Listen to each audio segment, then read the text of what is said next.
everyone, this is Aaron Rusnak. This is episode 1 of the Ripple podcast. I'm here with one of my coworkers and guest today, Katie Finke. She's basically our director of junior development here and oversees our Buddy Up program here as well as in the Naperville area. Katie, welcome today. Thank you for your time to spend with me in my first episode of the podcast. Yay, thank you for having me. I'm very excited. No problem. A little nervous, but excited. It's okay. No worries. As I said to you before we go down, I'm so used to always being on somebody's as opposed to me being the host. So I do appreciate it. I figured today, before we go into the questions, kind of give a chance to kind of tell your background of how it started off as tennis, becoming in tennis, as well as becoming a tennis coach and stuff like that. Yeah, crazy ride. So I grew up in Atlanta, Georgia. I got introduced to tennis at a fairly young age. I think it was something that my parents didn't get to play themselves, but they had always been a fan of the sport. In Atlanta, it's big in Alta, USTA. So played all of those, played tournaments, played my 4 years in high school. Lost my father my junior year of high school, and he was kind of that calming presence for my tennis game. And around that same time, I had started running as well. So I did end up taking a 5-year hiatus for college and ran in college at Georgia Tech. And at the end of my college career, I ended up with an injury. So I found myself, missing that competition, and sports had always defined me a little bit. And so I quickly got back into the tennis community in Atlanta, and from there moved to Auburn, Alabama, for my husband's job. And each time moving to a new place, trying to find where I fit in, and it always came back to the tennis community. So from there, we were in Birmingham and then North Carolina. So a lot of moving during that time. Started a family then as well. But my tennis friends became my best friends. And they're ones that, even though we moved, I am still in contact with them. They'll be friends forever. As far as coaching, I have always loved working with kids, actually just being around people. And so I had dabbled here and there wherever we lived, but kind of more focused on my husband's job, and I was more taking a back seat with my kids. But in every neighborhood we had tennis courts, so I would quickly start up some tennis programs. Fast forward to 2014, moving to the Chicago area, and not knowing what I was going to do in the Midwest, not with the cold and everything, but tennis was one of those ones I had to figure out where I could play. Where would we find tennis courts? Because I knew how much it meant to me. And that would end up leading me to the 5-star family, which I know we'll get to. Yeah, absolutely. And that one of the things you guys got to understand about Katie too is I started here like 4 years ago, and one of the things that stood out about Katie to me, and why I wanted her actually to be my first person to be on an episode, is just her passion, her energy on the court with kids. You can see how much she connects with not just us, the staff members, but also those that are on the court with her. I think anyone who has an opportunity to work with Katie, her programming, and they should feel like a privilege, because really, for me, also myself, who's very passionate about stuff, when you see other people are passionate about what they're doing, they have a niche and a gift in something, which I see a lot of gifts and talents in Katie. It's really, really exciting to see, which, like I said, we can kind of go into also a little bit, I guess, Buddy Up as well, overseeing that stuff, because I know there's a lot of connections to that too, why you're so passionate about that with family members and stuff like that. But you want to tell me a little bit of the story of that as well? Yeah. So I'm a mom of 4 kids. I'm not so much kids anymore, but, being a mom was my greatest accomplishment today. They're the why for what I do. But I also know, like, when I'm on court, I'm working with everybody else's why. I'm working with all the other parents' whys, those kids. So I try to be 100% present with the kids on court. And with Buddy Up, it was interesting. Like, I always wanted all my kids to play tennis. I thought it was something fun we could always do on vacation, just for that sole purpose. I have a daughter, she's my oldest. And then in 2010, I found out I was expecting twin boys. And I remember someone saying, oh, you're going to have the next Bryant brothers. And I was like, oh, that'd be so cool. Yeah, they can play doubles together. Well, when they were born, we found out that one of my twins was going to be diagnosed with Down syndrome. So yes, big shock and kind of,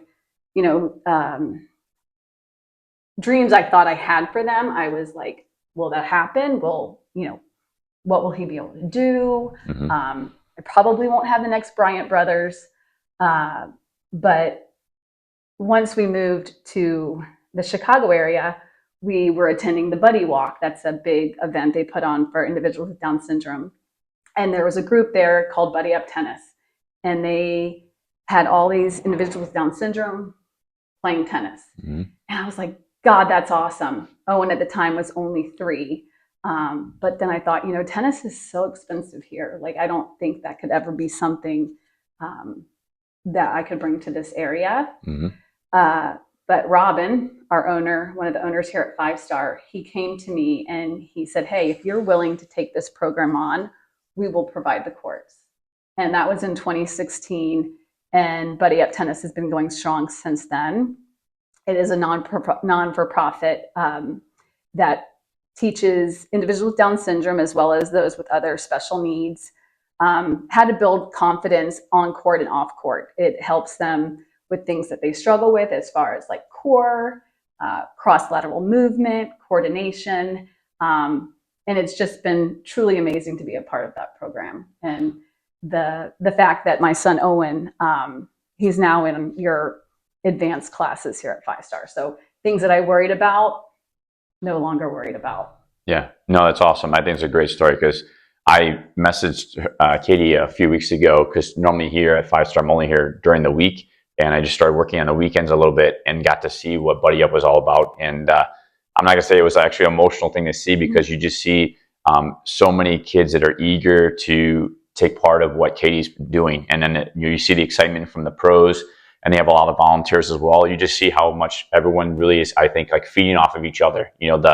Those are there to get the experience of being able to play tennis. You could see the excitement and the challenges that they're going to be able to do that day. And Katie makes this great thing that I saw, outplay, and that it was just really, really like emotional to see, because I think sometimes when you have kids like that, and, like my son has his own things and that, and it's like, sometimes there's the feeling of like, fitting in or feeling of belonging. And I think that like Katie's program does an amazing job making not only the participants feel like they belong, but the other people know that they're doing something really impactful in somebody's life, which I think we as coaches, that's part of our passion, is driving to see other people become their best versions, and to see these young kids being able to have the opportunity to really kind of, express themselves as well as learn, I think was really touching for me to see. So that was really, really awesome. Thank you. I will add that our buddies are the volunteers, and many of our buddies are players here at 5 Star.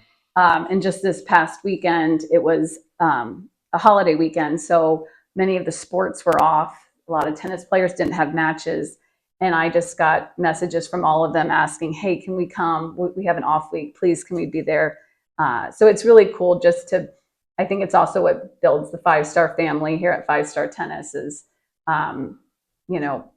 we have the players, we have that play here, but they also give their time on Saturday mornings as well. Yeah, which I think is great, because I think I know for myself, when I was a younger coach, back when I was still 17 years old, I had a program I'd share with you guys. Yes. That I did with kids with a lot of different types of disabilities in different ways. And it was probably the most challenging, but yet rewarding class I'll never forget, that my coach put me in front of, because it's just like, as a coach, you have to learn to really think on your feet and really be observant of everything, because everyone's needs emotionally, physically are different. So I think it's really put on the premium of being aware of what's going on.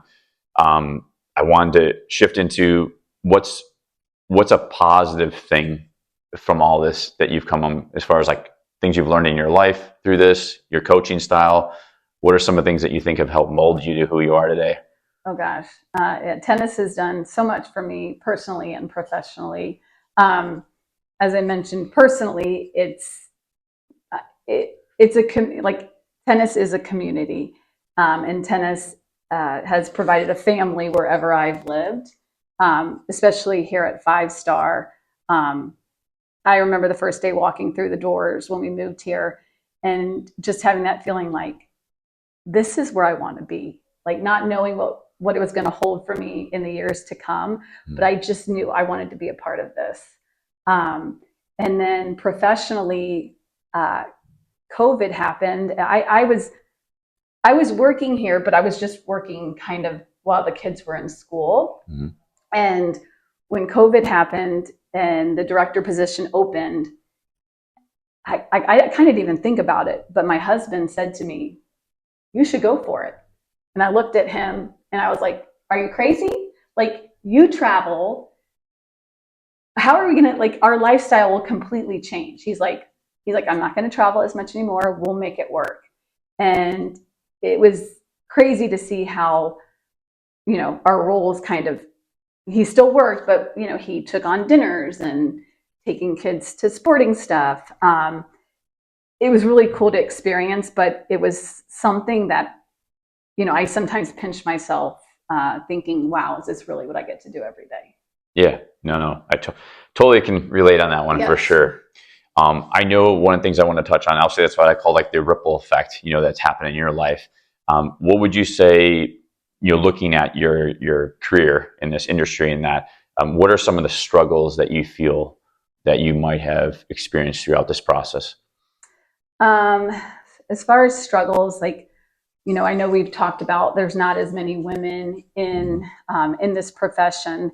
And I think sometimes it does. It comes down to lifestyle. I know you've missed a lot of your son's events at school and on the weekends. And I think we as parents, we try to balance work, family, friendships. And I think that's one of the biggest struggles for females. Mm-hmm. I see young women start and then they are like, oh, there's no way I can keep doing this with a family. But I think it's great for them to see mothers who are coaching and showing that you can do both. And really there's just, there's not a better job out there. Like, that you get to be active, you get to be around kids. I still get home and get to have dinner with my family every night. Mm-hmm. But, there is a lot of, things you might have to give up. But every job and everything requires that. We haven't seen as many females, but I think here now at 5-Star, we have the most female coaches we've ever had. And just on Saturday, I was looking down the courts and I was like, it was 4 female coaches in a row. And so, I feel it's one of my roles to really empower them as they come on and just to show them like, yes, you have a pathway here and it will be a great career in the long term. Yeah, no, I absolutely agree with you, Katie. I think in all my years of me working too, most places I've worked out in the past, normally had like, 1 or 2 female pros, and I think the thing too, it was funny. I was at a conference a few weeks ago for RSPA and a women's conference. I was in for 3 hours, and I know one thing, listening to the women, obviously me not being a woman, but just listening at the challenges that a lot of ladies face in our field because it's a male-dominant industry is, like you said, that balance, particularly the one you talk about, how can I continue my career, my passion when I want to have a family? That was definitely a talking point.